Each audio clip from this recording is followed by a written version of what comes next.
اس کی ایک وجہ یہ ہے کہ آپ اپنے ارد گرد نظر دوڑائیں، آپ کو گنتی کے 2-4 بندے بھی ایسے نہیں ملیں گے جنہوں نے اپنے 6 سال کے بچے کو یا 60 سال کے بوڑھے کو قرآن پڑھانا ہو اور وہ قرآن پڑھانے کے لیے کسی سکول ٹیچر کا انتخاب کرے۔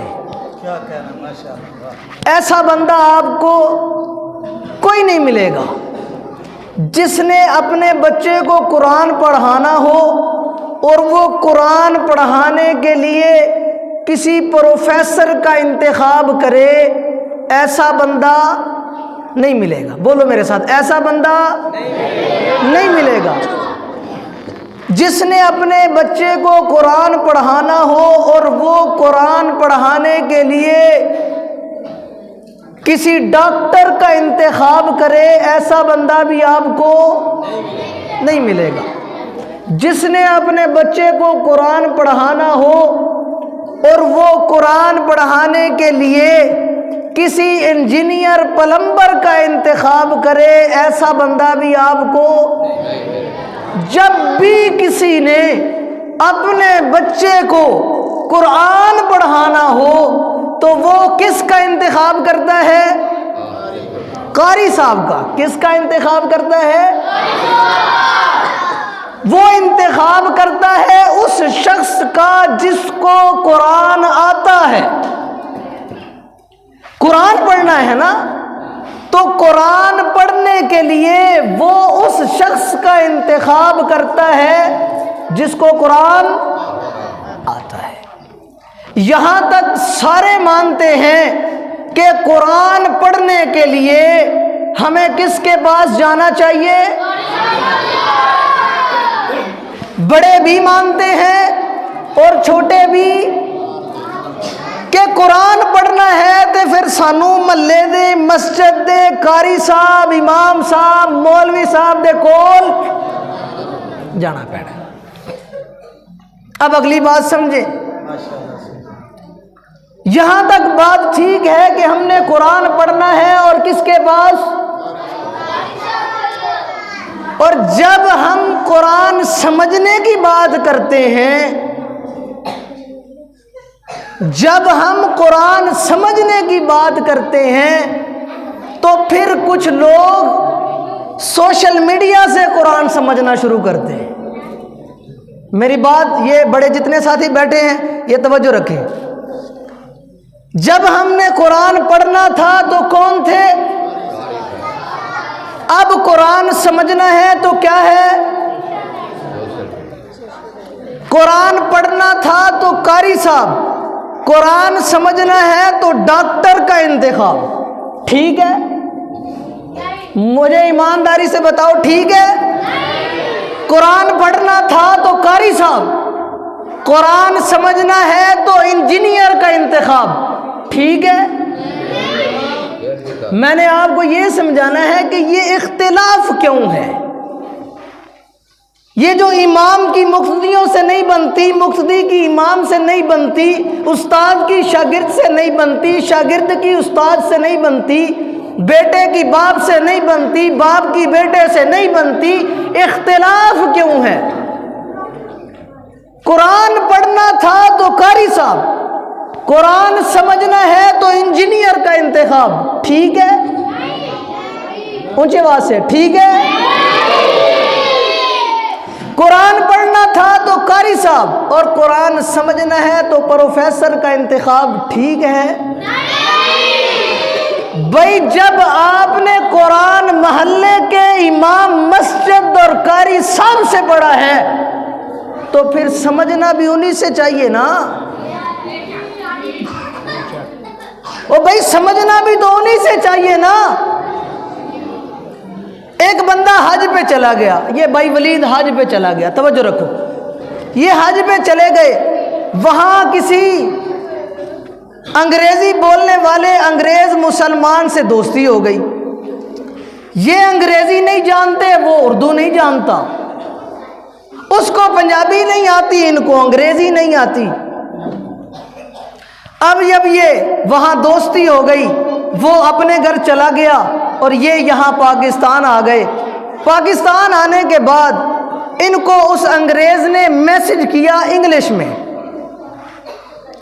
اس انگریز نے میسج کیا انگلش میں۔ اب ان کو تو انگلش آتی نہیں تھی۔ میں بیٹھا تقریر کر رہا تھا، یہ میرے پاس آ گئے، قاری صاحب ہے مینوں میسج آیا انگلش چ، تے مینوں ذرا سمجھا دیو۔ مجھے انگریز نے میسج کیا ہے انگلش میں، مجھے سمجھ نہیں آ رہا کہ کیا کہا، آپ مجھے یہ میسج سمجھا دیں، یہ پیغام سمجھا دیں۔ میں نے دیکھا تو انگلش میں تھا، انگلش مینوں بھی نہیں آندی، تو میں نے کہا بھائی مجھے انگلش تو آتی نہیں۔ اس نے کہا قاری صاحب پڑھنی آندی ہے یا نہیں آندی تسی سانوں سمجھاؤ، بھئی آپ کو آتی ہے یا نہیں آتی اس مسئلے نو چھڈو، سانوں انگلش مجھے یہ سمجھاؤ اس نے کیا لکھا ہے۔ مجھے یہ بتاؤ ایمانداری سے، جو لوگ یہ بات سنیں گے وہ مجھے سمجھائیں گے یا بھائی ولید کو سمجھائیں گے؟ ان کو سمجھائیں گے نا بھائی، کہ جدو قاری صاحب نو پڑھنی نہیں آندی وہ سمجھا کیویں سکدے نے؟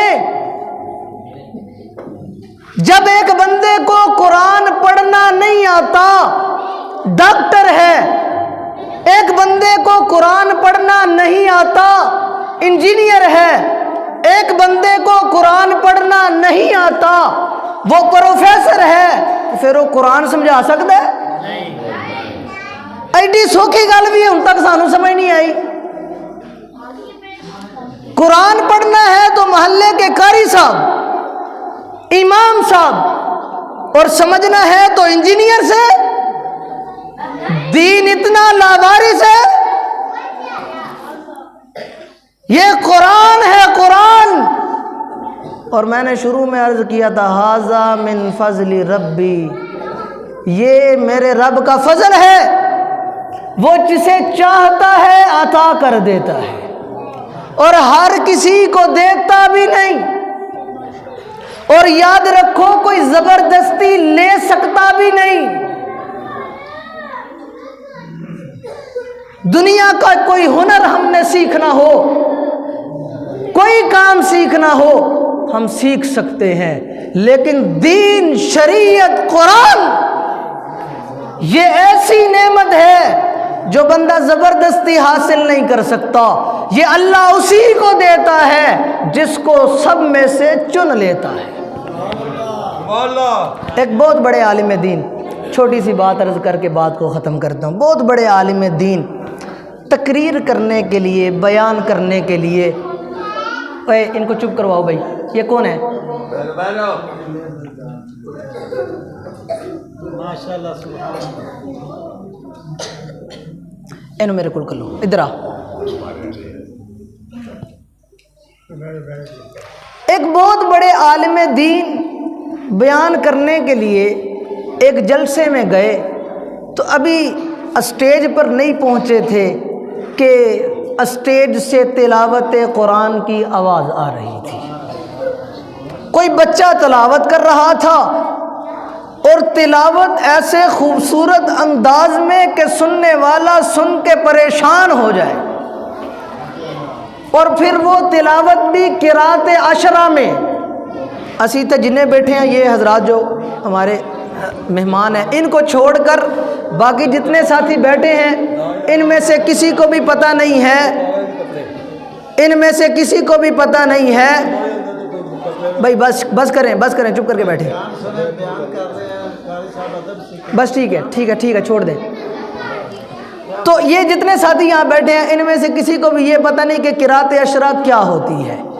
یہ جو ساتھی اس دن وہاں پروگرام میں گئے موڑ پر، تو وہاں بچے قرات عشرہ میں تلاوت کر رہے تھے، ان کا انداز الگ ہوتا ہے، ان کی ترتیب الگ ہوتی ہے، ان کا لہجہ الگ ہوتا ہے۔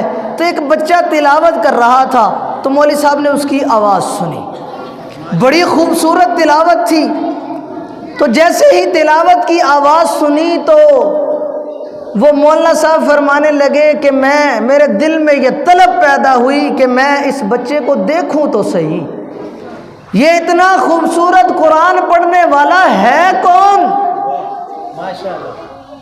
یہ اتنا خوبصورت قرآن پڑھنے والا کون ہے؟ فرماتے ہیں کہ میں اسٹیج پہ پہنچا تو دیکھا ایک کالے سیاہ رنگ کا بچہ، تھوڑی سی عمر، وہ مائک پکڑ کے تلاوت قرآن کر رہا ہے، چھوٹا سا بچہ اور کالا سیاہ اس کا رنگ اور تلاوت کا انداز ایسا کہ بڑے بڑے قاری بھی نہیں کر سکتے۔ لوگ سن کے حیران اور ششدر رہ گئے۔ عجیب بات ہے، رنگ دیکھو اور اس کی آواز، اس کا لہجہ، اس کی تلاوت دیکھو۔ وہ مولوی صاحب فرمانے لگے اس بچے نے تلاوت مکمل کی۔ تلاوت مکمل کرنے کے بعد میں نے اسے بلایا، بیٹا بات سنو۔ وہ میرے پاس آیا تو میں نے اس سے پوچھا کہاں سے ہو، گھر کہاں ہے؟ وہ بچہ کہنے لگا استاد جی میرا گھر ایران میں ہے، پاکستان میں نہیں بلکہ یہ واقعہ پاکستان کا ہے لیکن وہ بچہ ایران کا تھا۔ اس نے کہا میرا گھر ایران میں ہے۔ مولوی صاحب نے پوچھا اچھا کیا کیا پڑھا؟ اس نے کہا جی میں نے سب سے پہلے یہاں ناظرہ پڑھا، پھر اس کے بعد حفظ کیا، پھر اس کے بعد میں نے گردان کی، پھر اس کے بعد میں نے قرات عشرہ پڑھی۔ اچھا یہ سارا کچھ پڑھنے میں کتنا عرصہ لگا؟ تو اس نے جواب میں کہا استاد جی 4 سال لگے۔ کتنے؟ 4 سال لگے اور بچہ قاری بن گیا۔ اچھا مولوی صاحب نے اگلا سوال پوچھا، کہنے لگے اچھا بیٹا یہ بتاؤ ان 4 سالوں میں گھر کتنی مرتبہ گئے ہو؟ مدارس میں بچے جو پڑھتے ہیں ان کو 2 ہفتوں کے بعد، مہینے کے بعد چھٹی ملتی ہے گھر جانے کے لیے۔ جب اس سے سوال کیا گیا کہ جناب گھر کتنی مرتبہ گئے ہو 4 سالوں میں، تو وہ بچہ خاموش۔ پھر پوچھا بیٹا گھر کتنی مرتبہ گئے ہو؟ خاموش۔ جب اس بچے نے دیکھا کہ مولوی صاحب جان نہیں چھوڑ رہے، بار بار پوچھ رہے ہیں، تو اس کی آنکھوں میں آنسو آئے۔ اس نے کہا استاد جی مجھے یہ بتاؤ میں کس کے پاس جاؤں؟ میں یتیم ہوں، میری ماں بھی نہیں ہے، میرا باپ بھی نہیں ہے، میری والدہ بھی نہیں ہے اور میرا والد، مجھے بتاؤ میں کس کے پاس جاؤں؟ میں 4 سالوں میں 1 مرتبہ بھی اپنے گھر واپس نہیں گیا۔ یہ بات میں آپ کو سمجھاتا رہتا ہوں اور سمجھانے کی کوشش کرتا ہوں۔ مسلمانوں اگر ہم اس نعمت کی قدر نہیں کریں گے تو اللہ قرآن ایسے لوگوں کو عطا کرے گا، اللہ ایسے لوگوں کو یہ نعمت دے گا۔ اگر ہم اپنے بچوں کو مسجد میں نہیں بھیجتے اس کا یہ مطلب نہیں ہے کہ اللہ قرآن کو لاوارث کر دیں گے۔ اِنَّا نَحْنُ نَزَّلْنَا الذِّكْرَ وَإِنَّا لَهُ لَحَافِظُونَ۔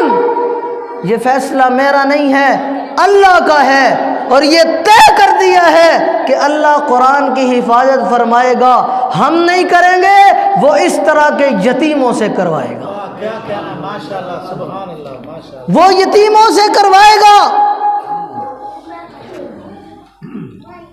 اور یہاں ہم کسی کو کہتے ہیں نا او جی بچوں کو مسجد بھیجا کرو، او تسی تے وہابی ہو،